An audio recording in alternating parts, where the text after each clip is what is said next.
Story 1. It was a bitterly cold December night, just a week before Christmas.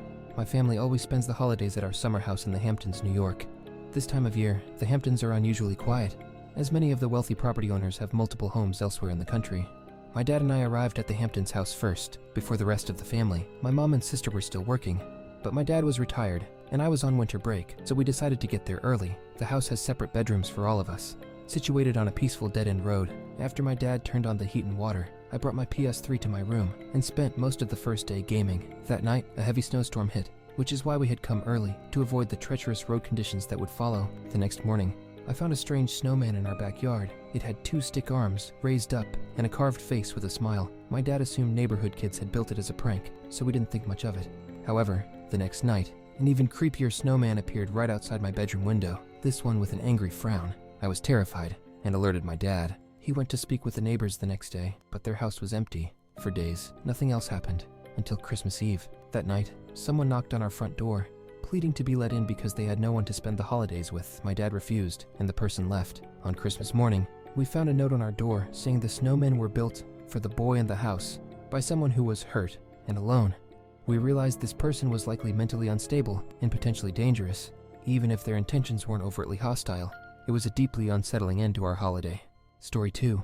It was Christmas Eve 2016. My name is Andre, and I was 21 years old at the time. Our whole family had gathered at our Uncle Joshua's place in downtown Miami for the holidays. On that Friday evening, the day before Christmas Eve, my younger brother Nico, who was 18 and had a fake ID, and I decided to go out and check out some of the Christmas-themed parties happening at the clubs and bars around Miami Beach. Being young, single guys in Miami, we were excited for a night out. We tried getting into one club, but the bouncer not only charged us $100 to enter, he also called out Nico's fake ID. So we moved on to a nearby bar instead. There were people wearing Santa hats, which felt festive for the holiday weekend. At the bar, an older woman in her 40s, wearing a provocative Christmas sweater, started talking to Nico. I overheard her repeatedly telling him how much she was attracted to younger Hispanic men. It came across as creepy, but Nico seemed flattered by the attention. Eventually, the woman convinced Nico to leave the bar with her. I stayed at the bar a bit longer, making conversation with the guy sitting next to me, but then Nico came over and said he was leaving with the woman. I wished him well, assuming he'd be spending the night with her. On my Uber ride back to my uncle's place, I got a concerning call from Nico's phone.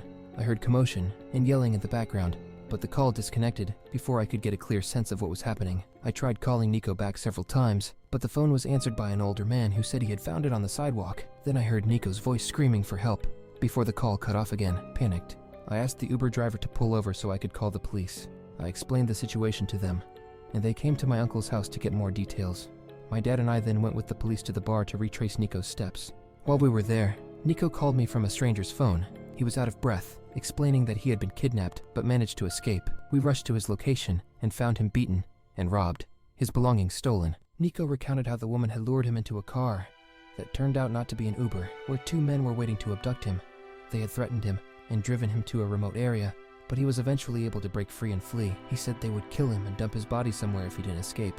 The police were unable to identify the woman from the bar. This traumatic incident completely ruined our Christmas holiday. That night, Nico woke up screaming, convinced the woman was in the house, leaving the rest of us on edge. We were just relieved he had made it out alive. Story 3. A couple years back, my brother George and I bought a small house together. That first Christmas, we hosted the whole family to give them a chance to see the new place and spend time together for the first time in ages.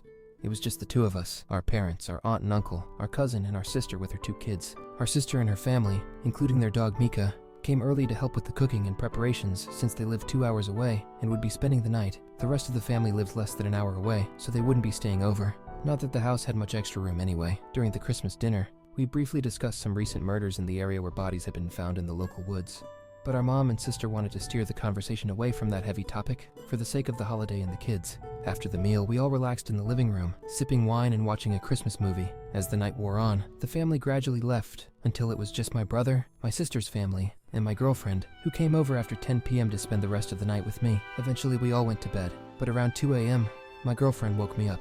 Mika was growling in the hallway, and the back door was wide open, letting in a cold breeze. I went to investigate and called out for my brother, whose voice I thought I heard coming from the dark woods beyond the yard. Worried, I went out with a flashlight to search, but his footprints vanished, and his calls seemed to come from the same distant spot no matter how far I went. Uneasy, I hurried back to the house, My girlfriend told me George was actually in his room the whole time. We debated calling the police, wondering if this had anything to do with the recent murders in the area, but in the end, nothing else happened, and we're still baffled by the whole strange incident.